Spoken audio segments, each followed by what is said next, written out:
It's you, not you. Oh, you're good.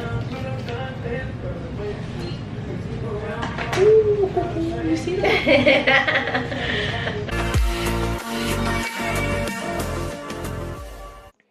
Hey, welcome back. So we're jumping right into it. This is my braid pattern.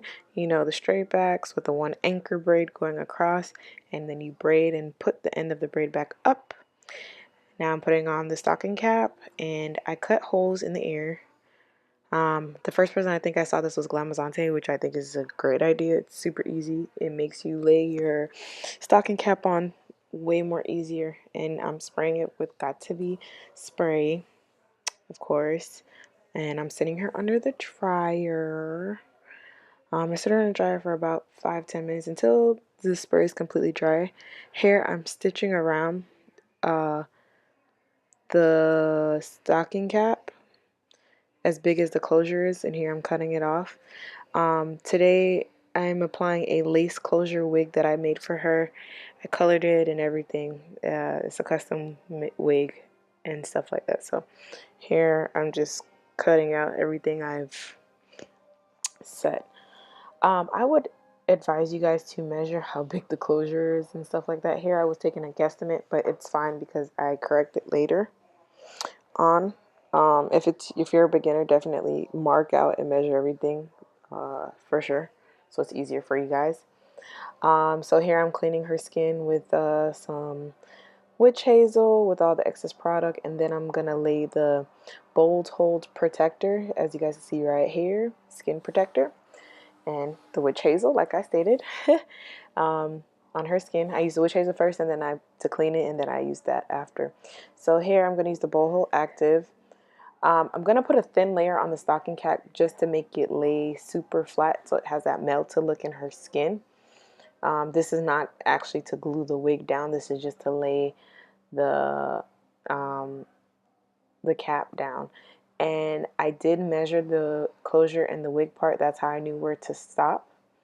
Right here, I actually did put it on and stuff. You guys will see because I made the cap too wide on her head in the front part. So as you guys can see when I lay the wig on. Here I'm just putting the wig on, fitting it and stuff like that, and making sure it's on snug and fit and stuff like that. I measure all my clients' heads and stuff like that when I make my units. So yeah, and I'm clipping back the lace so it's not in my way. You guys can see I put it too far, so I spray water on it to make it come up because it is just being held down by the Got To Be glue spray, and I'm just cutting off the excess. Ooh, it's up close and personal. So I marked so I don't pass those lines for where I want the lace to lay now. I just used like a regular eyeliner, nude eyeliner pencil, and I make my glue thick, like the width of it thick, not the actual texture. I do thin layers, and then I just make it broad. I do 3 full thin layers, okay, about an inch wide.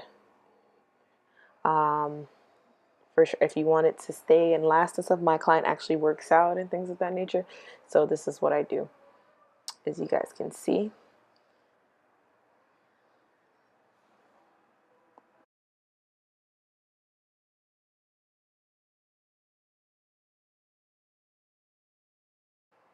Oof, as you guys can see, I OD'd on the glue. I hate when that happens because sometimes it's hard to take it out. Don't worry about it. Clean it up and keep using it. Don't waste it. Use it, because that's exactly what I did. Even what I took up with my finger, I used it. So yeah. So I'm just lathering it up, child. Lathering it up. So between the cap and her skin, it's about an inch wide to get, half and half. So yeah. Then I actually laid it and I combed it back. I don't push my lace into the client's skin. I lay the whole thing down and then I comb it back. I forgot to record when I was cutting the lace. I thought I was recording when I cut the lace, and I figured out it, then I did it. So here I'm just using a concealer just to cover up anything, like any imperfections in my opinion and stuff like that. Just taking that extra step with the concealer. Now I'm using the comb to like just tap I don't smudge it, I just kind of like roll it and like tap it in just to make sure it adheres to her skin. And what I do like to do, even though I didn't record it, a lot of times I will tie down the lace with the neck strips, and I will tie it down for like 5 minutes or something before I actually style it and do the whole baby hair thing.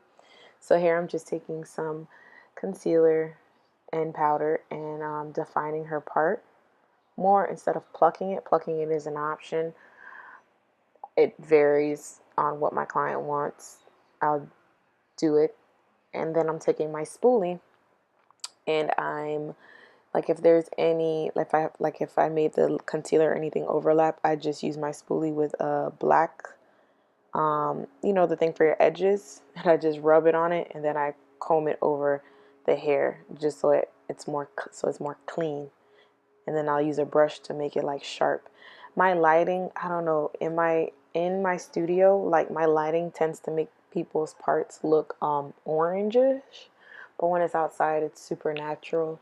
So just bear with me. I don't know why it does that, but and I have natural daylights in the room, so I don't know. So yeah, so here I'm creating the baby hairs. I use a eyebrow razor. I love using the eyebrow razor to create baby hairs. I feel like it's just 10 times better. That's just my personal opinion. So I use the spoolie again to smooth. Y'all, let me tell y'all something about a spoolie.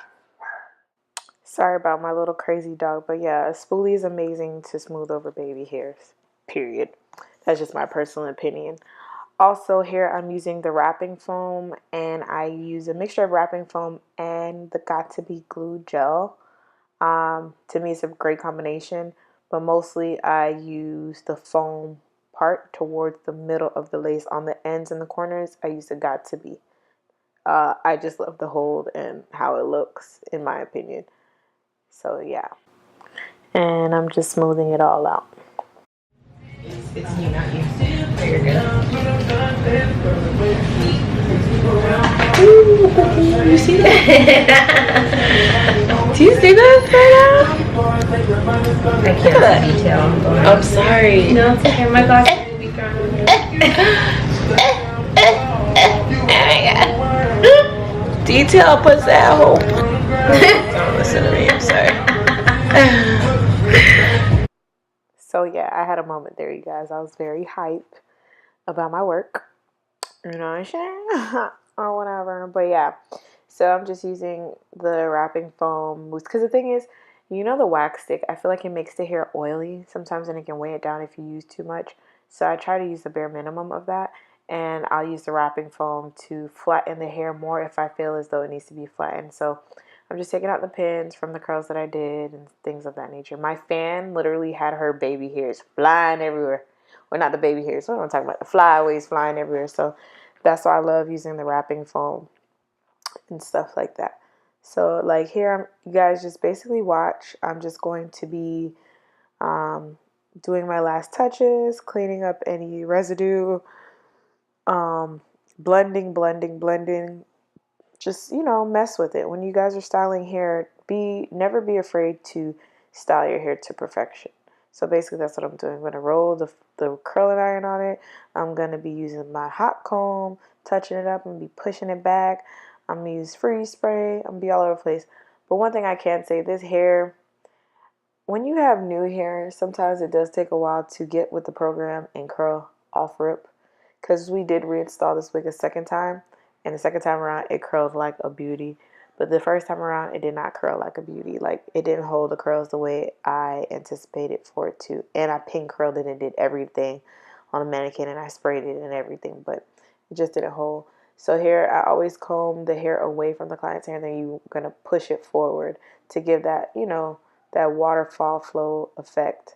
So you're going to see I'm going in with the hot comb, and I'm combing it back so it lays back.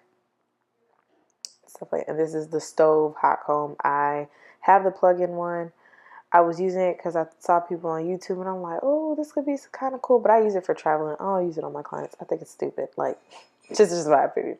Sorry for those who use it. Nothing works better. So this is the end result, you guys. Her hair was slayed or whatever. You see what I'm talking about with the curls? They were so loose, Jesus. But yeah. So please comment, subscribe. Let me know what you guys want to see next. Stay tuned. I am working on a lot of more things. If you have any questions, feel free to ask. Thank you. Bye. Metro Boomin want some more, nigga.